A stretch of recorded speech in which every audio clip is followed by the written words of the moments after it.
Hey guys, I'm PM Asher, and I'm here today with Elliot Cannon, Hey guys, how's it going? Creative Director for Dungeon Defenders 2, and we're here for the Dungeon Defenders Devstream. We have a kind of new layout. You can see we got this Redecorated.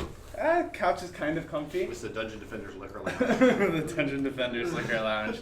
And we have a really good stream for you today. We also have Eric, who's from QA, who's going to be playing the carnival for you guys today on Nightmare 3, I believe. Oh yeah, he's good enough. I will do my best. He says he will do his best.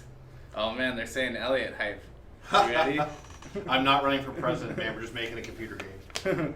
Alright, so as always with the Dungeon Defenders dev streams, we have a bunch of prizes that we're going to be giving away. I saw some of you trying to post in the chat already. Too early. Too early, but if you guys type in hashtag DD2, we're going to be giving away carnival admission passes today. And then in addition to that, we're going to be giving away a grand prize of the Guardian of Fire skin. What's that? What's that? I think let's That's show on them. fire. Are we showing them that, Eric? Oh man. He's trying Sweet. to get killed. He's like, yes, it is up there now. We're showing them it. That's cool. Actually. So, You just so I can see it. okay, awesome. Yeah, so guys, if you don't know, the Guardian Fire is one of the newest skins. Everyone's like, oh, we want one. And they're spamming it. It's one of the newest skins introduced in the game. It is actually our best. She can fly. She can't fly. Oh, all right. The Rusty drew that, and we were all like, well, why didn't we make her fly? And everyone was like, I don't know, why didn't we? She needs to be like the Marvel hero pose. Just My like copy floating. flies, actually. Oh, that's the secret. So guys, let everyone know to come in if they want a chance to win the Guardian Yeah, Fire definitely. skin. We'll be doing that at the end of the stream today. And I just wanted to, I had someone asking earlier if we would talk about metrics and show some graphs and stuff. I think that's definitely something we can do in the future. It's something we're talking about, but I would like everyone to know that is so far the best selling skin. Yeah, So I cool. think that's really That's for the inner cool. accountant and everyone, right? Yeah, exactly, the inner account. Well, I think they want I just want to kill stuff. They want to be like justified on if they know like the skin that they like, if that's the most popular one. Yeah, those it's, kind of yeah, things. it's pretty So- cool. It's a big show of support. Yeah. That part's really cool. That's the cool part about it to me. Yeah, so thank all of you for purchasing her if you did, and yes, she's really, really cool. So, a flash plan. Is there a plan to make elemental He's skin already starting visuals off with a more hard way. He's noticeable? gonna die. Oh man. All right, so guys, in addition today, we want to thank all of you for joining the Steam group. So we finally hit 175,000 Steam group members in Dungeon Defenders 2. If you guys aren't a member of the Steam group, you can jump on to Steam, search Dungeon Defenders 2, hit community, and join the group today. And we are unlocking awakening weapons with that, so we're actually going to show you an image right now of the new Huntress bow. It's a new legendary galactic weapon, and it will be unlocked on Tuesday with the hotfix. Cool. So if you guys want to jump in and grab a new weapon, then go ahead. And this is actually really cool. It's got like these blue visual effects for That's really neat. for the arrow. There you It go. looks awesome. Sweet, there you go. It also Go travels Blaster through Head. time. Oh, does it? Yeah. Back in time or Well, if you have the forward? right, unreal console command, it travels through time. Oh, sweet. Okay, cool, guys. So enjoy the new weapon, and let everyone know to join the Steam group so we can unlock the next one. We're going to be giving the exact goals for the next two weapons out later next week. All right. With that said, we are going to move on to a new section of our dev stream that I'm really excited about, and this section is the devlog recap. Cue the fancy title. Drum roll, per please. Yeah, drum roll. All right, so we have some images here that we're going to bring up. We're going to start with the first one. And this is a section where we're basically going to go over the devlog for the week. We've been told that a lot of people wanted us to talk more in depth about it. There's some of you that aren't reading the devlogs every Wednesday, so if you want to, you'll find out a lot more information on inside development that we're just going to give you here today. But we're going to go over some of it. So the first quote is actually from Elliot. Gee whiz. And how'd that happen? Or actually, no, sorry, the first From quote is Steve? from Steve. Steve? No, go back. I was wrong. Okay, sorry. Trying to Okay, so the first quote is from Steve Collins. He's our lead level designer. And he said that we're having some good meetings about what we can do to create some new gameplay for our maps. We've heard a lot of feedback about making larger and more complex maps to really push players on choosing solid points to put their towers. Can you That's elaborate awesome. on that some? Yes. We've liberated Steve. He no longer is chained to the floor, making the same crossword puzzle map forever. He's a really awesome level designer. So the mandate from me to Steve is like, go innovate gameplay.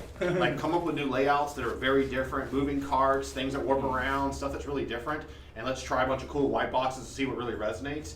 As an old school level designer myself, sometimes you gotta let the level tell you where the magic is. Mhm. If you just keep making the same exact map over and over and over, it becomes kind of dry and old. And right now it's a really fun way for Steve to go in there and start pioneering. So his marching orders for the year is innovate the gameplay and change maps, make different layouts. Mhm. We'll play them internally and filter them. We won't just make a bunch of stuff and just release it. That's not Everyone cool. gets everything. Yeah, you get everything, even the ones that are fun. No, we're just going to make sure those things are really, really cool. And any classic game that's real level oriented, everyone has their favorite maps they love. And that's our goal, is to make tons of different maps that you can say you like, instead of just having the same old thing over and over and over again. There's nothing wrong with the formula that's in the game now. We want to be able to try that out differently. Yeah, so I think you guys are going to see some new fun things in the near future, and we're going to be mixing things up a lot. So for those of you who have been asking, are you going to mix stuff up for maps? The answer is yes. Absolutely, absolutely. Right. Not just going to do same old, not just a new boss every now and then. Or there's nothing wrong with the maps. The maps are fantastic.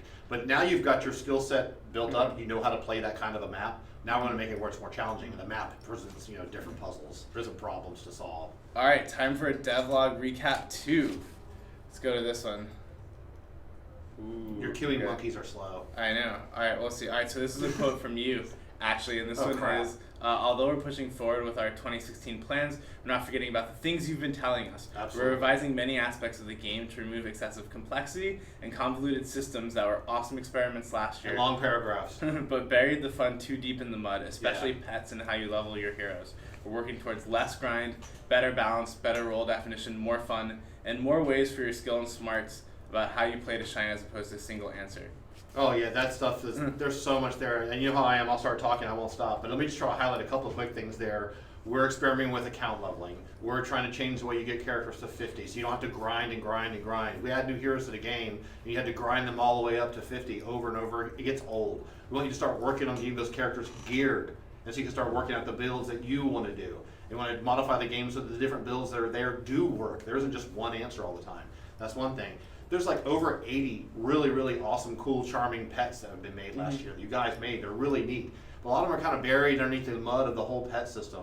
We're going to bring those things out so you can start checking them all out and say, hey, I want this one, which means we got to make them all good too. Some guys right now are a little overpowered, like Drake and Lich and stuff like that. So that's a challenge to push on us. If we're going to get them where you can get a hold of all of them really quickly, they all got to be fun.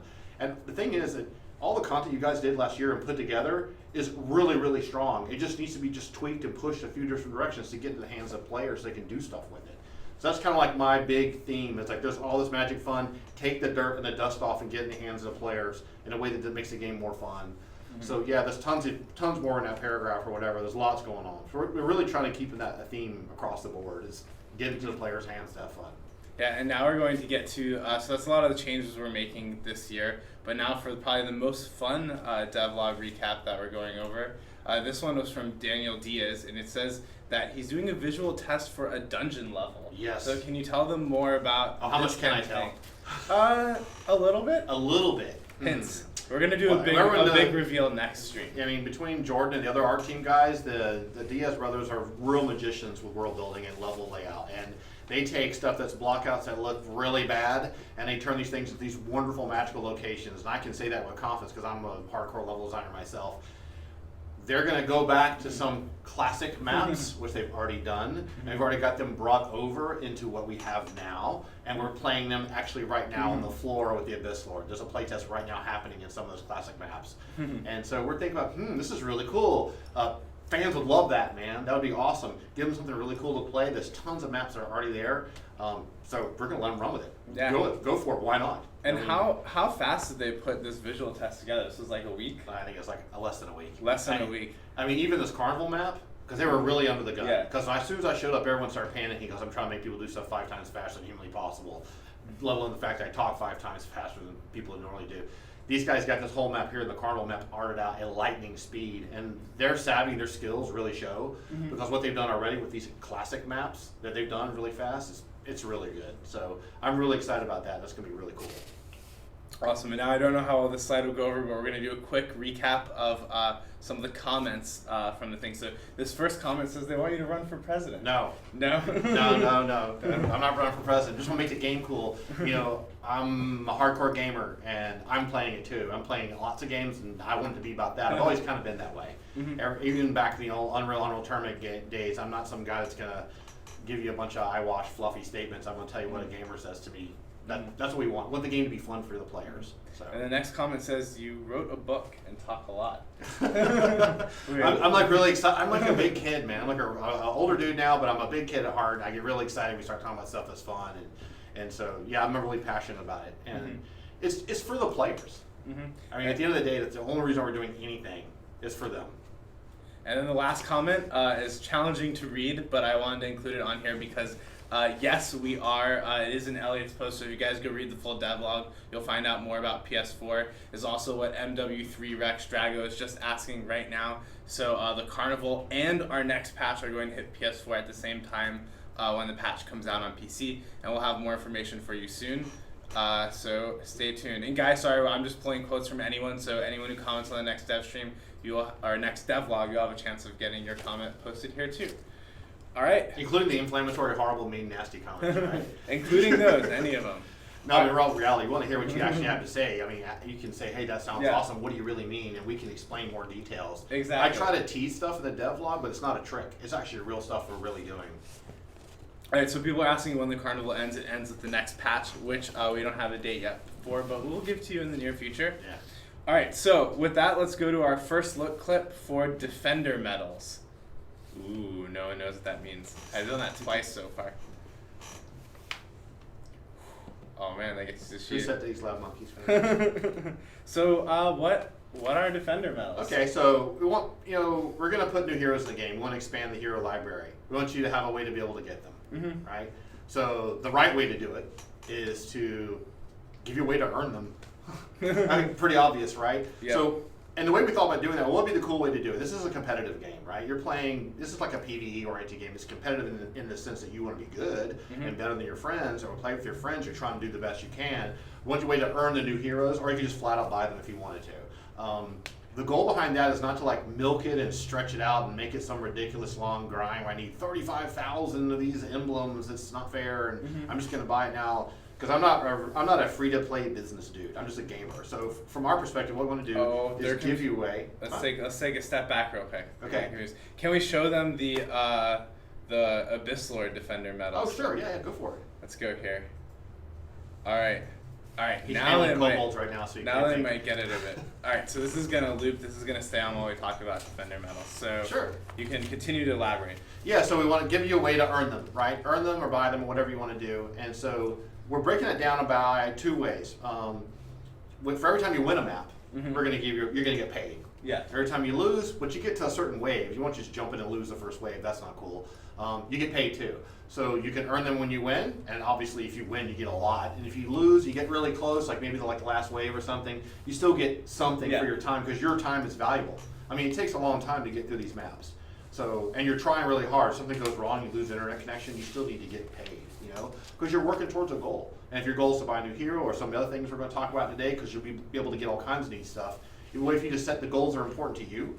Which is a really big thing for me and the guys in the studio, is all the goals around what the player wants to do, not what we want you to do. So that's one thing we're doing with these. We decided to call them like Defender emblems, Defender medals. We kind of go back with the name. It'd be cool to hear what people think of the name. We don't want to call them points. That doesn't sound cool. I mean, because it's all about you winning. So the goal is like, hey, when you play really good, and as you get in higher and higher skill levels, you probably have a question about that. I should stop talking. Let me shut up for a minute. But you actually I bet you're going to ask another question. You led right into the same question, so they're going to think segue. this was planned again. So this first question about Defender medals, and I'm sure a lot of you have, is if I'm in Nightmare 4 and someone else is in Campaign, are we going to earn the same amount of Defender medals per match? No, you're not. And what we're going to try to do is balance it out to make sense. But where you're playing, you're like, if I can get geared up the right way and get to the next bracket, which still needs to be tweaked because there's balance junk in there now. It's making it hard for a lot of people to play the way they want to play.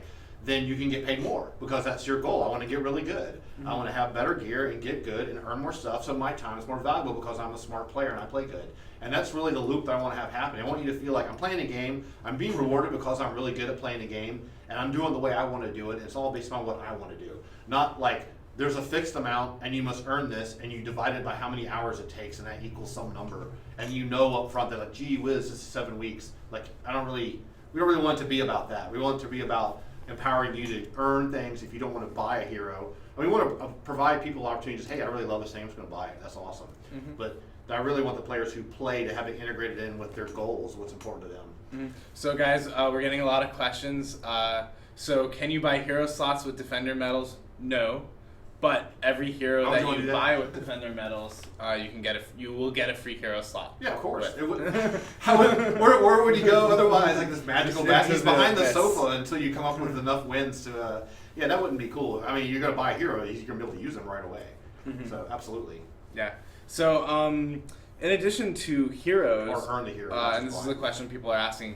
Is there anything else that you can get with defender medals? Yes, there's a lot of stuff. You heard me mention earlier, like we want to take the pets, so we have this massive, awesome menagerie of pets, and we just put them on a vendor. Here they all are. Scroll through all of them, check them all out, see what they do, and if you've earned a bunch of wins, you want to pick a bunch of them up, just do it. And that means that puts pressure on us to make sure they're cooler. And the character and the charm and the interest level of the pets is really neat. And the system the guys did last year is interesting and cool. Kind of has a little cell phone kind of thinking behind it.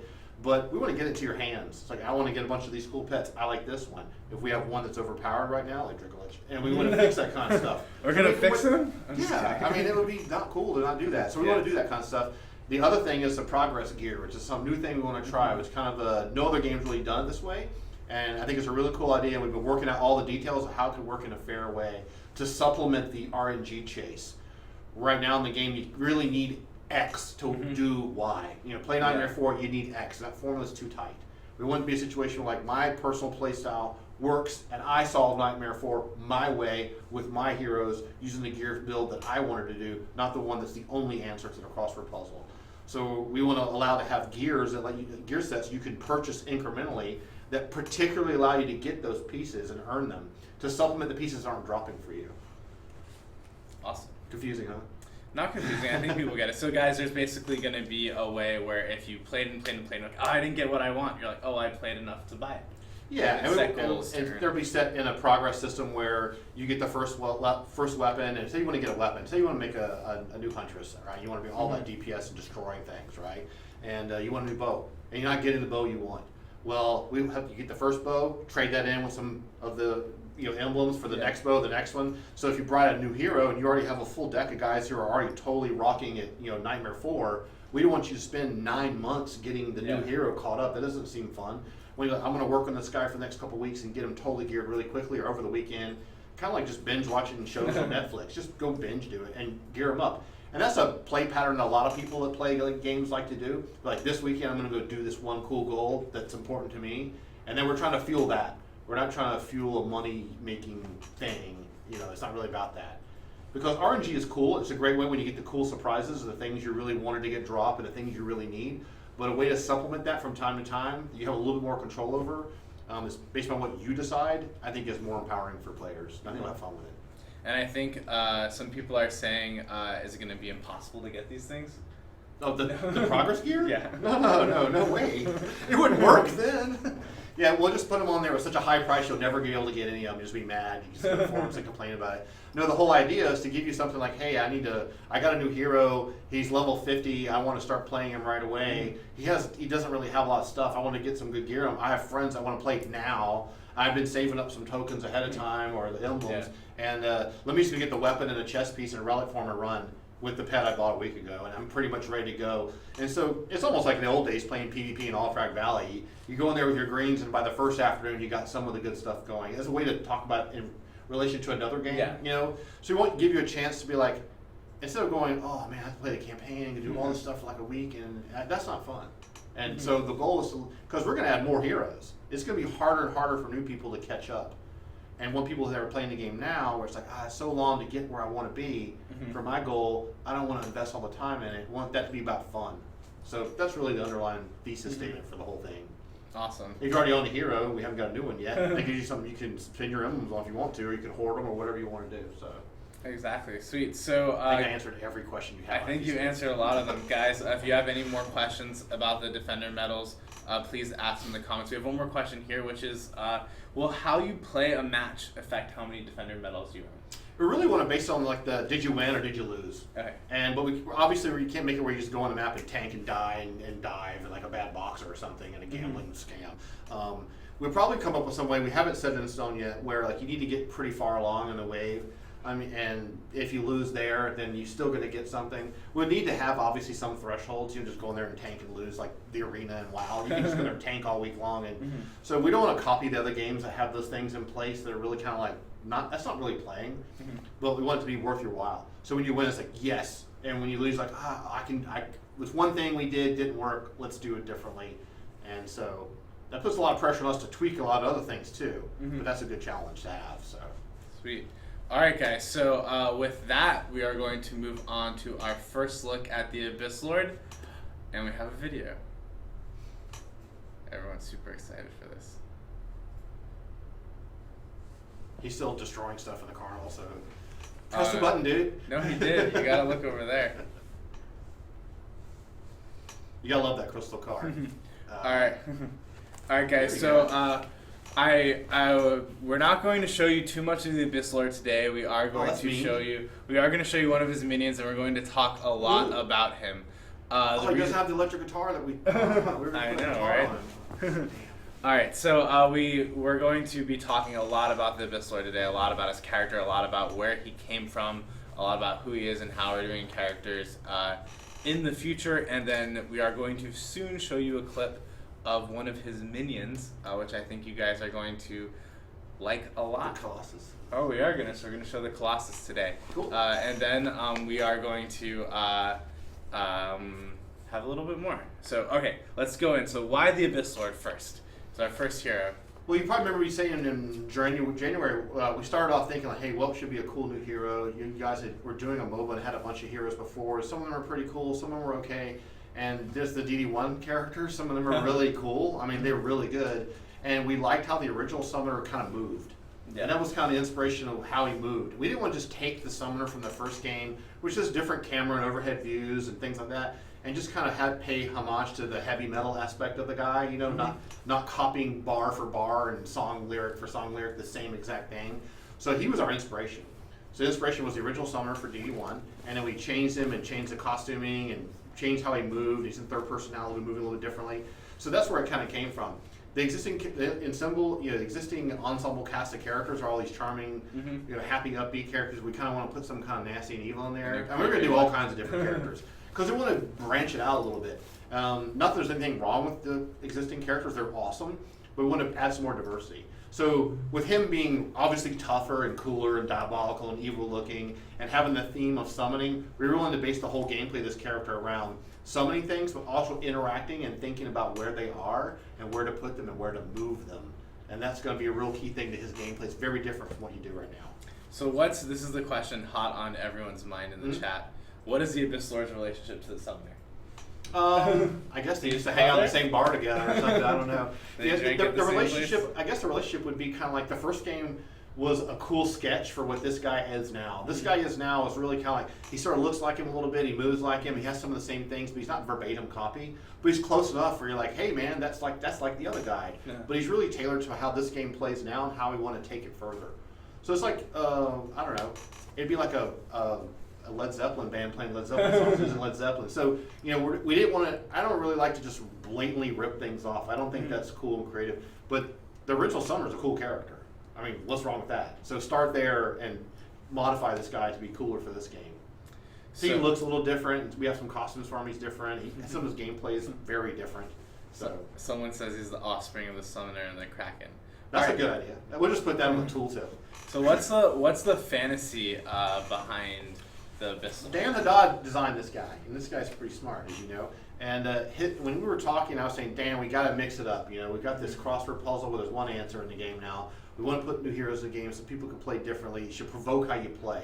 Like how you actually control and drive. It should be motorcycle versus Corvette. Really different. Like how you drive makes a difference.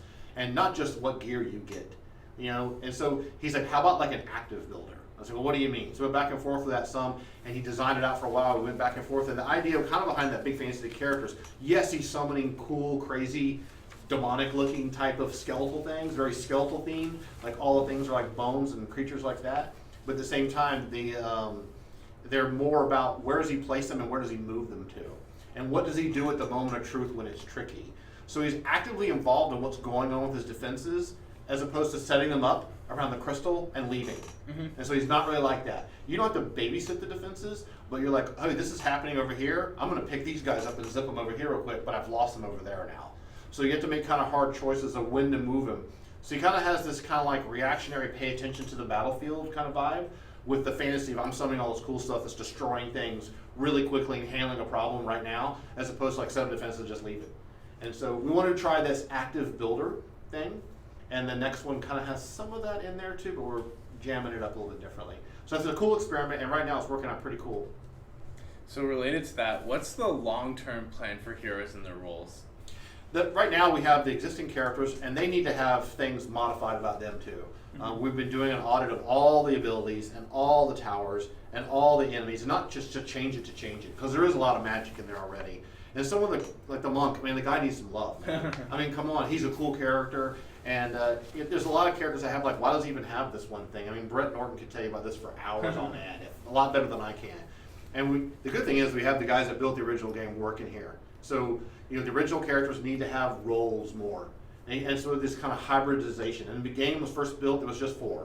And they kind of needed to all have kind of a blockade, and kind of all needed to have something to handle mid-range, handle a long-range target. And it wasn't really a lot. It was like do damage, and that was about it. So we want to kind of grow that incrementally with each hero while refining the existing guys too. So over time, you'll have like a big kit of parts, and you need to pick this one versus this one. This one does what you want to do with them, whereas I play, I have this guy, and this guy, and this guy, and I play differently. Because how I actually play versus what I picked is where the fun is, as opposed to me saying, okay, this is the answer, just pick these 3 because that's the only thing there is. So that's kind of a high-level, weird way to describe it. But yeah, that's kind of the long-term plan, to do it incrementally as opposed to just one fell swoop and just nerf a bunch of stuff or overpower everything.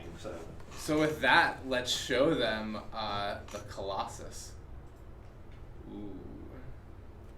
All right, do you want to talk a little bit about the Colossus? Yeah, the Colossus can easily one-shot the Wizard in Heroes of the Storm. The Colossus is one of his most powerful abilities. This is the guy that you can move. So you summon this guy, he's like this nasty damage-dealing blockade. He's an emergency, oh no, things are going bad, stuff's being hit, we've lost it, these barricades are down, why is my squire napping? You can summon this guy, and he's fixed in one location, he doesn't run around. All these guys have like little portal things that anchor them in place, they're like enslaved in place. And he can just destroy stuff really, really quickly. And in addition to that, the Abyss Lord has this cool ability called Direct Command, which Dan came up with. It's really brilliant. What he does is you can go to each one of your defenses and use his Direct Command ability on them and make them do something even more nasty and powerful for a short duration. So imagine like hasting them or doing a lot of damage or having their area effect swing or shoot faster just for a few seconds. That's what he means by active builder. So by you doing that and having to commit to do this right here, guess what you're not doing over there now? So that's the whole balance, and it's all in your head. Like, what are you doing? Where do you need to do things now versus what's happening, as opposed to just like set up shop and leave.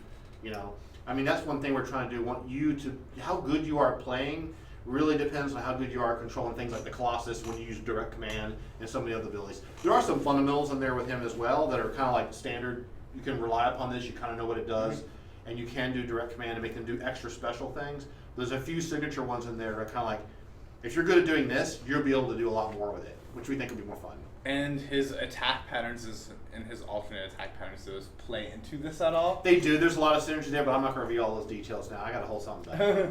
Otherwise, you'll have me reveal everything, and no one, I already know everything about the guy now. What's the mystery, right? So, guys, we are going to have in the coming weeks for you a video of the Abyss Lord. We are probably going to do. We're going to start testing it for members. Those of you that are in the RQA group, we're going to start testing it. Yes, I want the RQA people to help us big time. Those guys are awesome. I wanted to take this moment to kind of explain to people, because we haven't made a new hero since we hit early access, so what that process is going to look like. That's another 55 paragraphs. The Twitch community's asleep by now, right? This guy talks too much. Okay, let me see if I can pare it down for what that's going to be hard to do. So first off, it starts with a big idea that's just power fantasy. Like, so what will be awesome? As silly as it sounds, like when you talk about when you're playing another game, you want to design a hero for something or what you wish would happen, it always starts with a big dream and a big idea. And then from there you start thinking about what would it look like, how would the character move, when I'm playing, what does it feel like. Here in the office we have guys who do sketches and models and animation, obviously, and those guys will jump in and throw in ideas. The good thing about the studio is that the ideas can come from anywhere. We don't really have like one guy that's the be-all hero designer. We call it Inception, like the movie. Like wherever the idea comes, it comes from the whole studio. Once we have the big idea, we'll start sketching and come up with a bunch of ideas, and talking about it. We write a quick design document, says what the fantasy is. I mean, the whole front of the whole design is like, why is this guy cool? Why do I want to play him? Because we're actually players. We're players first, developers kind of second place. We more time playing at home at night than we do developing. That's part of the problem, right? But I think once it starts from there, then we start going to an iterative phase of getting it hooked up and wired up, like Derek Stroud and Dan Haddad work hard on the Abyss Lord to get him functional. And as he's being functional, see how he feels and start changing and course correcting. This is where we are now. Yeah.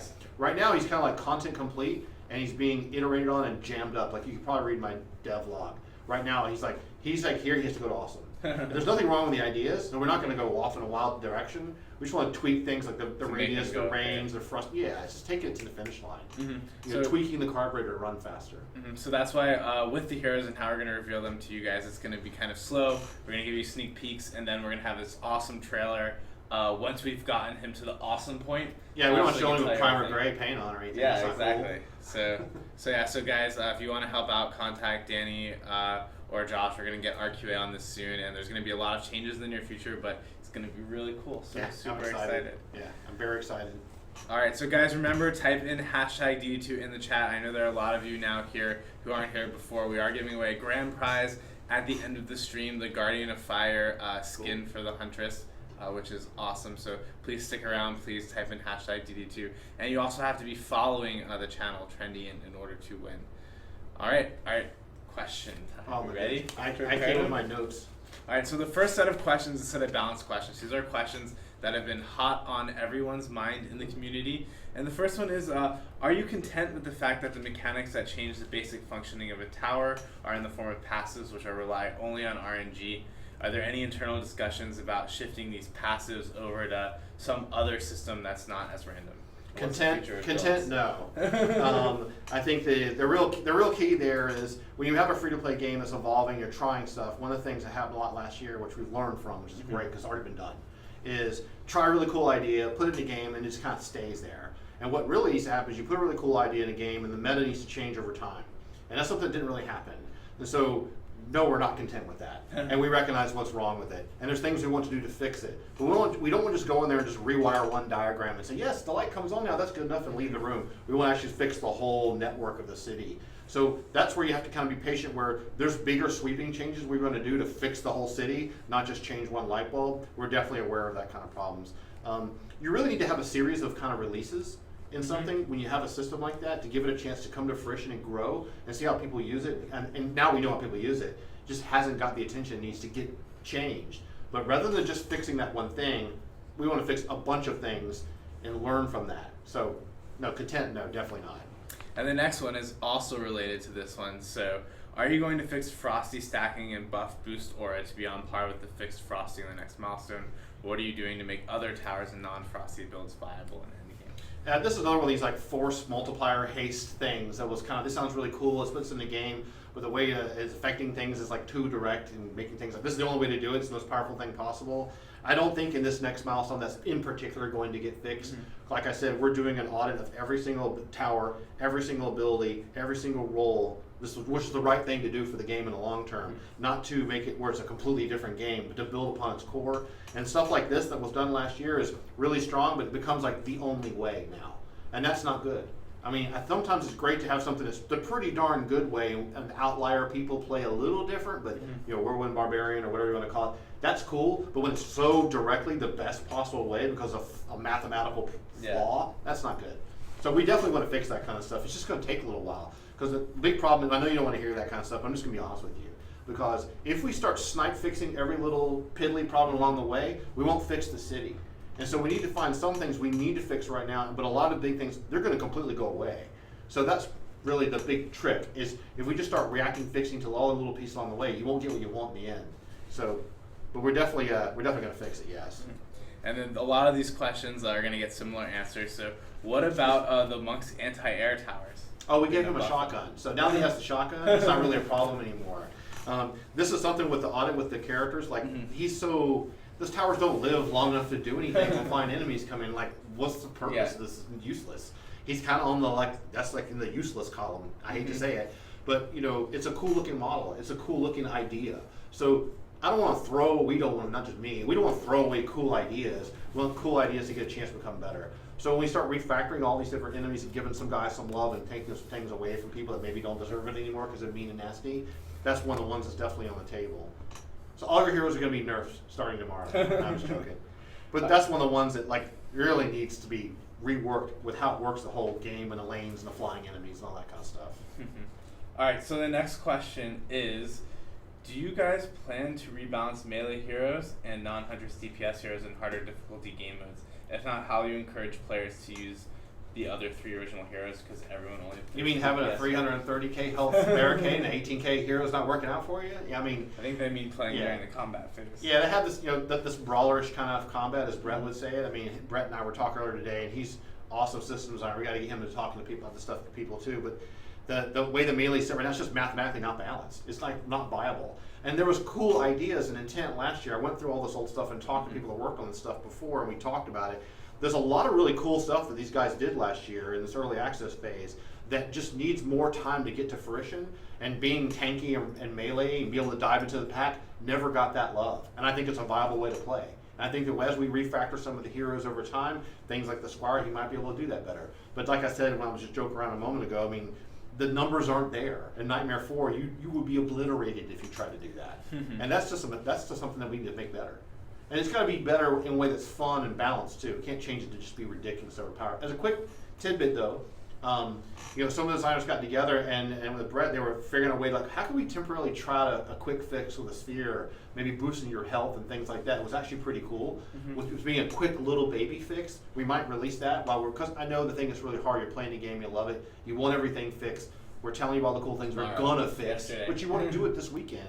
So we may release that thing early as a tide you over until you can fix it properly. I don't have a problem with that, as long as you know up front that's why we're doing it. But so yeah, that's what's going on with that. So the next question is about pets. And are you going to buff other pets so the Draco Lich isn't the most powerful one? No. That's just a clear indication of something that's overpowered. I mean, he's overpowered. All the pets need to be interesting and provide opportunities to play differently with personality. There shouldn't be just one that's the only possible answer. And that's once again a situation where you have a lot of cool pets. One of them's made one way. It's just a little too much, and because there's so much other stuff going on, it's not fixed. So we're going to pay. That stuff's important to me. And I think it's important because it affects how fun the game is. So we want to fix that kind of stuff, yeah. Enjoy them wise like that, but in the long term, we don't want to nerf them all, make them boring. We want them to have signature personality that works their abilities, So off of pets and onto weapons, are the disparities in DPS of different projectile types intended? For example, burst shots do like 30% more damage than other projectiles. Not really. No, I mean, no one would ever design it to be intended where I have these abilities, this one's the best one, end of story. I think there's some other things that are even higher percentages than that, they're kind of higher priority. So as we're going through this kind of audit and refactoring, rethinking about the heroes and the big picture as we grow more heroes, that one may be a little lower down the list, but we'll get to it eventually. And then finally, for this round of questions, just need a time stop button. We can fix everything this weekend. Right? If we could pause time. All right. Why is the Huntress the only one with a sphere that modifies a damage type of defense, Elemental Chaos Uber? Are there any plans to give other heroes these type of spheres? The whole sphere and stuff, it really needs an overhaul, and that kind of stuff is like, once again, I hate to keep saying it, but this is something that started off as a really cool idea, but it isn't being given the opportunity to do it on different heroes in different ways, to let people play it, to see how it turns out. I think that whole sphere system does need to be reworked, to be honest with you. When to do it is really tricky, because we want the game to be fun now and live and not in this state of disrepair. So we'll probably incrementally do small snipes over time with stuff like that. So we definitely wouldn't. You'll never hear me say, yeah, he's cool, what's wrong with him? I'm not got that. We want it to be much better than that. So. All right, so another question. I miss the fun weapons from DD1. What are your thoughts on bringing back crazy weapons like grenade launchers, flamethrowers, etc.? Well, since I have the copy of all the original models from Unreal Tournament '99, we're just going to put the flat cannon and the rocket launcher and call it even. I mean, those things are cool ideas. Right now, it's not on the radar for us, to be totally honest with you. There are some other things from D1 that are on the radar, though, which are cool. I'll leave it at that. So, are there any plans on fixing onslaught rewards? Yes. And some people internally have already fixed some of that stuff, and so that's going to probably get hot fixed really soon. We talked about that a while back. Just do it, knock it out. It's not that much time. So yes, oh my goodness, finally we get a yes answer to something. I was going to say, you guys heard that here first. Onslaught rewards fixed and a hot fix. All right. Do you plan to expand the upgrade system for gear and pets, where you can actually upgrade how many projectiles it shoots or other stats on the gear? The idea of upgrading and tinkering is cool, but like you probably gathered already, this question feels a little dated now. We want to get all the pets in your hands already kind of evolved and cool and awesome with an active ability right away. You earn it, you buy it, you got it. That's it. Move on. We want them to be more balanced and meaningful because all the creativity is there and the pets are interesting and cool. But right now, some are just like, it's just shooting something. What's up with that? So we want to make those things better. The idea in the long term that you can tinker with one and personalize and maybe change its shot pattern, I like that idea. I think that's neat. I don't know when we'll be able to get to that though, but I like the idea. I think it's cool. So we have a bunch of comments that have asked, are any of the skins in the current patch time limited? And the answer is yes. So all of these skins are only around right now for the carnival. The carnival is going to leave town when our next patch comes out. And if you didn't get the skins before then you won't have an opportunity to get them. Carnival should come back. It might come back in the future. Maybe in the fall or something. I don't know. We'll see. Yeah. But for now, the now. carnival is limited, so get them now. Cool. All right. Why does it take so much longer to start up the game and load everything than it did several months ago? Yeah, that was a technical problem. That the one thing that's really good about the studio is that the technical people working on stuff are very smart. So that was some log issue I think that they fixed already. There was something early in the week they fixed. Just one of the other questions I think what was the other one that you showed me earlier? Is the waiting for players in private games going to be fixing? That was something that was put into the game to kind of mitigate people entering too quickly. And I remember what was the actual details of it. I think it was like when someone was coming into the game too quickly, it affected what the list of enemies that were going to spawn and come down the different lanes. It was put in a long time ago to kind of control that a little bit, so it's not just an easy mode lane for everyone. In the long term, we're going to fix that. Right now, it's kind of not a really great system. It should be fixed. We should fix it. So we have a couple people on the stream asking about what happens to your carnival admission passes when the carnival leaves. You can keep them. Keep them. You just save them up. I mean, when it comes back in town, you'll be like, hey, I got all my Darkmoon Fair cards here. I don't see a problem with that. Just anything, it's your game. Taking it away from you would be kind of not fair. If you didn't know, like imagine your friend was playing and he got busy in school or work or whatever, and he came back and it's all gone, and that would feel like a bug. I don't think that'd be cool. And you know about it, and if you like it, and you want to save them up to do it. Same thing with the consumables. Although I wish they stacked higher. We should fix that too. So the next question, is the training team planning on making maps that you can only play on certain difficulties in the future? For example, like a Nightmare 4 only map. Not right now. There's no plans to make a map that's just for a small little group of people. Because we want to kind of go towards a route where lots of interesting maps with different types of gameplay, you can progress through them and stuff. So no, there's no plans to make one just tailored for a certain group. So I have a couple of people asking to see the teasers again. Can we show the first look Abyss Lord and then the first look Colossus Tower? I'll take a quick look at these again real quick. Just said quick way too many times. So the Abyss Lord is a summoner's brother, right? Yeah, they used to hang out in bars together. So They're in a motorcycle club. A lot of people are asking or requesting more lore. Are we going to put more lore into the game? Warlords? What are you talking about? More warlords? More.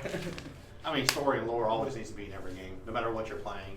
Even competitive stuff needs some kind of lore. Yeah, we definitely want to keep lore in the game. Part of the charm is the characters in the world, and what does the world mean?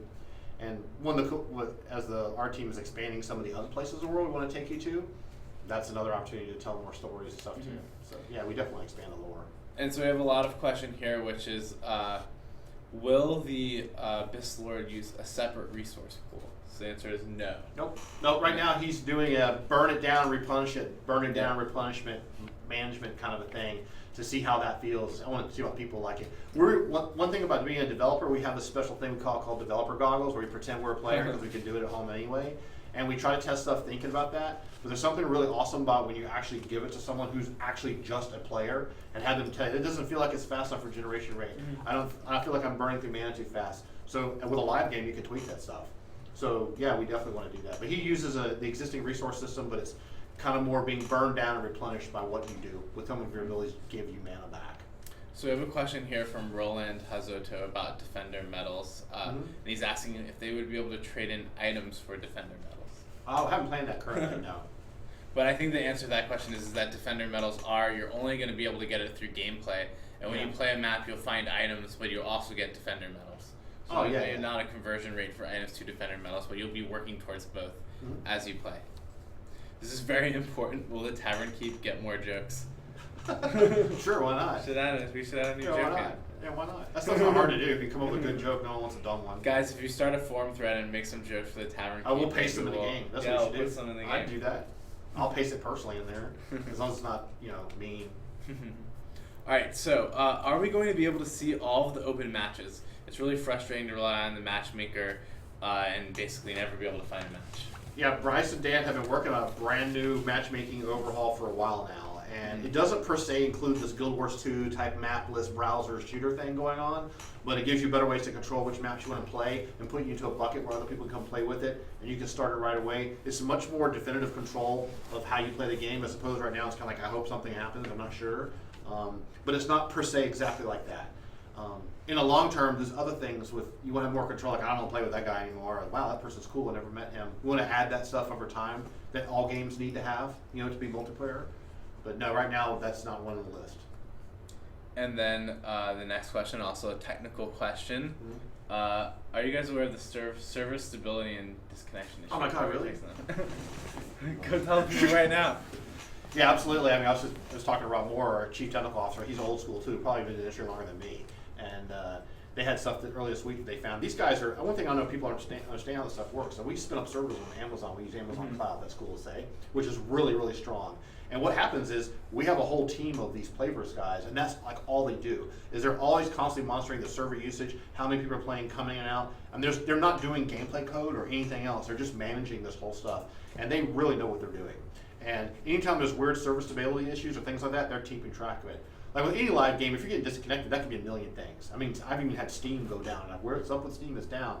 Your ISP could screw up. But server stability stuff, I mean, guys are getting cell phone text messages and stuff. There's always people on it. I mean, it's like an MMO in a way. I mean, so it's pretty cool. I'm glad I don't have to do what they do because it's 24 hours, 7 days a week, But And they're definitely aware. So it's not like, oh, gee, really, we didn't know that. They know what's going on at all times. So, off the technical questions onto a Crap, more... they're so fun though. Oh, I know, right? So, any chance for working an edible ignore list so we can ignore the people we do not like? Oh, why would you want to ignore anyone? I think in the long term, yes. Like I said earlier, you probably heard me touch on that. I mean, any multiplayer game needs to have some fundamental basic controls. Last year, the guys were focusing so much on getting gear and levels and content and build weapons and SAS system and changing eye power and changing the level curve. I mean, look how much, like 4 years of regular AAA game development has done in the studio in 1 year. And I don't think people will understand that. Like, I can say that and it's not BS, it's true. And so there's lots of little details like that haven't gotten done, that need to get done, and we're going to push to do that stuff. Yeah, I can't just tell you exactly when, because as you're a player, you really know the game, what's happening in the game, what it feels like now. You know that things are weird and wrong, and you know if we're going to expand heroes, we got to fix those things too. We know this. So for us, we got to make sure that whole formula, chemistry of the game is really getting good, and then there's lots of little details that need to happen too, like kickstands or red lights and beer dispensers. So I mean, we got to fix all those things too. Yeah, we definitely need something like that. A whole social stuff and friends list and everything. We need all that stuff. So we have a question that a couple of people have asked about the Abyss Lord, which I think is okay to answer, which is, will he use weapons? You can call it a really thick phone book with names written in blood.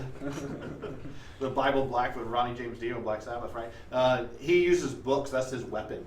It's not. He's not beating people to death with it like a Moonfire Druid and and Burning Crusade, everything. But that's his main weapon because the animations are oriented around having this magical kind of fantasy of. And the It's books like are casting going to spells and drop stuff. in the world like other weapons. Yeah, there'll be something. Yeah. They're gear. It'll be Sweet. gear. So you guys heard that here first. That's right. So we have a question about trading. It seems people have asked. Oh yes, this I want question. trade. I want trade. This is one of those things. I hate saying this.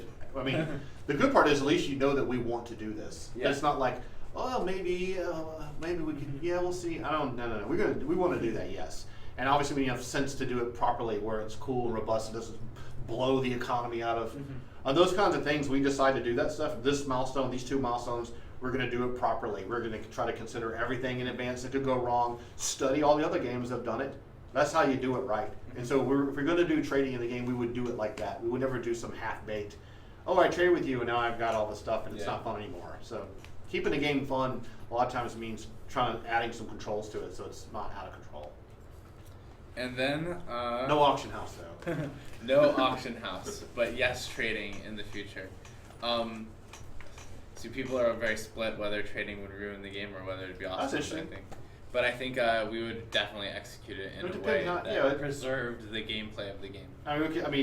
We should have a Twitch stream where we just argue about it all day long and get some people. That'd be cool to do that. So you Actually, get some punching. yeah. What do you think about trading? Tell me what's wrong with it. I think anytime you add trading to any kind of multiplayer game, there's a lot of things to think about. You have to take into consideration. You don't just go, yeah, we're putting trading in. It'll be cool. No. You got to think about what's in the game now. Who's got stuff saved up? Who doesn't have stuff saved up? What would you trade? What would affect the game? Does it change the value of things? Does it ruin the game? No one wants that. And so, what if you have? Here's an example. Say, duplicate costumes. Are they worth something? Do you want to trade them with your friend? Just give them to your friend. Can you gift something to your friend? Can you go earn something and give it to him? And there's a million questions you can think of, and it needs to be done right. You can't just go in there and bolt it on and say, I guess it'll work itself out. It's not like an ultimate online economy. So. We have someone that's asking if there'll be new heroes in the game. I guess you just tuned in. Yeah, that's a good idea. Heroes? Good idea. Most definitely. Well, we want to expand the whole library. Yeah, absolutely. We're doing one right now. In fact, we're playtesting before we started streaming today. Again, and again. Someone says, "Don't talk. Be." We are being. Everyone is. I'll be quiet now. Leave the room. I'll go back to work. All right, later, Elliot. Actually, with that, we are at the end of the stream. Thank you guys for tuning in. So tune in 2 weeks on March 4th. We're going to be talking about the hero deck. Woo! Elliot will be back. We're going to have a lot of really, really cool stuff to show you guys, even more than this stream. And I know a lot of you have been waiting to hear about hero deck changes for a long time. It'd also be cool to hear what they want to see now, you know? Because there's so much cool stuff we're trying to do going forward. It'd be great to see some of the positive, cool ideas. I mean, we know there's stuff in the game that's kind of like, I hate this one thing, that's really cool. We know that too. But it'd be great to see what people think, like, hey, now that you mentioned this, here's what I think would work. I'd love to see that. I mean, some of the best games ever made are people that listen to the community that, when it's real thoughtful commentary, that would be awesome. I'd love to see more of that from people. And guys, those of you asking about PS4, so PS4 and PC will be caught up as of the next patch. So yes, you do have to wait right now, extra time to get the patches, but in the future, we'll be releasing patches at about the same that's time. one of the big goals we're pushing on this year. So thank you guys for tuning in. Please stick around after for the Social Tavern. That's where the members of our caster guild will kind of recap what we talked about here. They'll basically analyze everything I said in every slow motion. detail. Yeah. They're going to just slow it down and stare, see if you were like mouthing something that you didn't It was say. a robot. And thanks guys. Later. All right, see you.